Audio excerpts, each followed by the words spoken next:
महादेव कहते हैं, जब संसार की ध्वनि तुम्हारे भीतर के मौन को ढंग देती है, जब इच्छाओं की आंधी तुम्हारी आत्मा के आकाश को धुंधला कर देती है, तब तुम मुझ तक आने का मार्ग खो बैठते हो। हे प्रिय, मैं सदा तुम्हारे भीतर हूं, तुम्हारे हर श्वास में, तुम्हारे हर स्पंदन में, परंतु तुम अपनी दृष्टि बाहर की ओर लगाए रहते हो।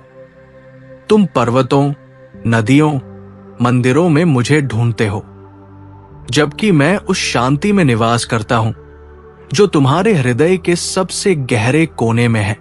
उस कोने तक पहुंचने के लिए तुम्हें अपने मन की हलचल शांत करनी होगी। तुम सोचते हो कि मेरे दर्शन किसी तीर्थ या कठिन तपस्या के बाद ही होते हैं, परंतु मैं तुम्हें यह बता दूं कि मेरा दर्शन पाने के लिए तुम्हें केवल अपनी दृष्टि को भीतर मोड़ना होगा। जब तुम अपने विचारों को नियंत्रित करते हो, जब तुम अपने अहंकार को त्यागते हो, जब तुम्हारे भीतर का मैं मिट जाता है, तभी तुम्हारे भीतर मेरा प्राकट्य होता है। मैं तुम्हारे हृदय में जलते उस दीपक की तरह हूं जिसे तुम्हारे संदेह और भय की हवाएं डगमगाती है। परंतु यदि तुम विश्वास की दीवार खड़ी कर दो तो ये दीपक कभी नहीं बुझता। हे योगी, जीवन का सबसे गहन सत्य ये है कि सब कुछ नश्वर है। जो तुम्हें आज प्रिय है वो कल मिट्टी में मिल जाएगा। जो दुख आज तुम्हें असहनीय लगता है वो भी समय के साथ फीका पड़ जाएगा। ये नश्वरता ही तुम्हें ये सिखाती है कि तुम किसी वस्तु, व्यक्ति या परिस्थिति से बंधो मत। तुम इस संसार में केवल एक यात्री हो और तुम्हारा वास्तविक घर उस पार है जहां समय, जन्म और मृत्यु का कोई अस्तित्व नहीं। जब तक तुम इस यात्रा में अपने कदमों को मेरे चरणों की ओर नहीं मोड़ते, तब तक तुम्हें पूर्ण शांति नहीं मिलेगी। तुम अपने जीवन में अनेक बंधनों से बंधे हो। संपत्ति का बंधन, मान का बंधन, संबंधों का बंधन और सबसे बड़ा बंधन अपने अहंकार का। जब तक ये बंधन तुम्हें जकड़े हुए हैं, तुम मेरे शरणागत नहीं हो सकते। तुम सोचते हो कि अहंकार केवल अभिमान है, परंतु ये उससे भी गहरा है। ये वह दीवार है जो तुम्हारे और मेरे बीच खड़ी है। जब तुम ये स्वीकार कर लेते हो कि तुम स्वयं कुछ नहीं हो, सब कुछ मेरी कृपा से है, तब ये दीवार गिर जाती है और मैं तुम्हारे भीतर प्रवेश कर जाता हूं। मैं संहारक भी हूं और सृजन करता भी। जब मैं तुम्हारे जीवन में किसी वस्तु या व्यक्ति को दूर करता हूं तो ये तुम्हें दंड देने के लिए नहीं होता। ये उस स्थान को खाली करने के लिए होता है जहां मैं तुम्हें कुछ और श्रेष्ठ दे सकूं। परंतु तुम अपने आसक्त मन के कारण उस रिक्त स्थान से डरते हो। तुम सोचते हो कि ये खालीपन तुम्हें तोड़ देगा, परंतु ये खालीपन ही तुम्हें मेरे और निकट लाता है। जब भीतर कुछ नहीं बचता, तब मैं स्वयं वहां बस जाता हूं। हे साधक, साधना केवल माला फेरने का नाम नहीं है। साधना है अपने भीतर के विकारों को पहचानना और उन्हें धीरे धीरे त्यागना। ये क्रोध, लोभ, मोह, ईर्ष्या, ये सब तुम्हारे मार्ग की बाधाएं हैं। जब तक ये तुम्हारे भीतर है, तब तक तुम्हारी आत्मा का आकाश धुंधला है। साधना का अर्थ है इन बादलों को हटाना, ताकि तुम्हारे भीतर का सूर्य स्पष्ट रूप से चमक सके। मैं उसी सूर्य की किरण हूं जो तुम्हें आलोकित करती है। तुम मुझे कैलाश में खोजते हो, गंगोत्री के जल में खोजते हो, पर मैं वहां भी हूं और यहां भी। मैं तुम्हारी नीरव प्रार्थनाओं में हूं, मैं तुम्हारे मौन आंसुओं में हूं, मैं तुम्हारे प्रत्येक अच्छे कर्म में हूं। जब तुम किसी भूखे को अन्न देते हो, जब तुम किसी दुखी को सांत्वना देते हो, तब तुम मुझे ही अर्पण कर रहे होते हो। तुम्हारा मंदिर केवल पत्थरों का बना ढांचा नहीं है।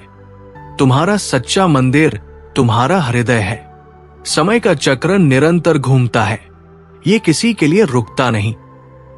किसी पर कृपा या क्रोध नहीं करता, परंतु मैं समय से परे हूं। जो मुझे साध लेता है वो समय के चक्र से भी मुक्त हो जाता है। ये मुक्ति केवल मृत्यु के बाद नहीं बल्कि जीवन में भी संभव है। जब तुम्हारा मन भूत और भविष्य की चिंता से मुक्त हो जाता है और केवल वर्तमान में स्थिर रहता है, तब तुम समय के बंधन से मुक्त हो जाते हो। यही वर्तमान मेरा स्वरूप है। हे भक्त, जब जीवन में विपत्तियां आती हैं, तो तुम मुझसे प्रश्न करते हो, हे महादेव, ये मेरे साथ क्यों? परंतु मैं तुम्हें बताना चाहता हूं कि हर कठिनाई तुम्हें और मजबूत बनाने के लिए आती है। ये तुम्हारे भीतर छिपी उस शक्ति को बाहर लाती है जिसका तुम्हें स्वयं भी अंदाजा नहीं था। तुम्हारे आंसू, तुम्हारा संघर्ष, तुम्हारी थकान, ये सब उस सोने की तरह है जिसे आग में तपाकर शुद्ध किया जाता है, और जब ये शुद्ध हो जाता है तब वो आभूषण बनता है जिसे मैं अपने गले में धारण करता हूं। मेरा सच्चा भक्त महादेव कहते हैं, तुम्हारा मन एक नदी के समान है। हे साधक, जब ये शांत होता है तो इसकी गहराई में चंद्रमा का प्रतिबिंब स्पष्ट दिखाई देता है, परंतु जब ये तूफान में होता है तो कुछ भी साफ नहीं दिखता। ये तूफान तुम्हारे विचारों, इच्छाओं और भय से उठता है। यदि तुम सचमुच मुझे पाना चाहते हो तो सबसे पहले तुम्हें इस नदी को शांत करना होगा। ये तभी संभव है जब तुम अपने विचारों को देखना सीखो, परंतु उनसे जुड़ो नहीं। जैसे बादल आकाश में आते हैं और चले जाते हैं, वैसे ही विचार भी आते जाते हैं। तुम उन्हें पकड़ते हो और यही तुम्हारे अशांत होने का कारण है। यदि तुम उन्हें केवल देखो बिना प्रतिक्रिया दिए, तो ये नदी स्वयं शांत हो जाएगी। मैं तुम्हें यह भी बताता हूं कि सच्ची शक्ति किसी को जीतने में नहीं, बल्कि स्वयं को जीतने में है। जब तुम किसी से क्रोधित होते हो तो वो व्यक्ति तुम्हारे मन पर अधिकार जमा लेता है। जब तुम ईर्ष्या करते हो तो तुम्हारा मन उस व्यक्ति के प्रति बंधन में आ जाता है। ये बंधन तुम्हें कमजोर बनाता है। सच्चा योगी वो है जो इन बंधनों को पहचान कर उन्हें काट देता है। जब तुम किसी के प्रति प्रेम करते हो तो वो प्रेम बिना अपेक्षा के होना चाहिए। जब तुम किसी के लिए कुछ करते हो तो वो बिना फल की इच्छा के होना चाहिए। यही कर्म योग है और यही मेरे निकट आने का मार्ग है। तुमने मुझे त्रिनेत्र वाला कहा है, परंतु मेरा तीसरा नेत्र केवल क्रोध में खुलता है। मेरा नाम जब सिर्फ शब्द न हो, बल्कि हृदय की पुकार हो। कठिन व्रत नहीं, सच्चाई और समर्पण जरूरी है। जैसे बच्चा मां को पुकारता है, शक्ति और करुणा का संतुलन पूर्णता है। हिमालय का बल जैसे गंगा को थामता है। सब में मेरा विस्तार है। जब ये देखना सीख जाते हो, तब भीतर बाहर का भेद मिट जाता है। मुझ तक पहुंचने का सरलतम मार्ग है प्रेम। अगर प्रेम है तो हर जीव में मुझे देखो। हर काम मुझे अर्पण समझकर करो।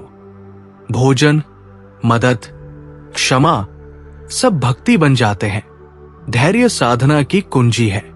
बीज बोते ही वृक्ष नहीं बनता। हर दिन प्रेम, करुणा, त्याग के बीज बो, समय आने पर फल मिलेगा।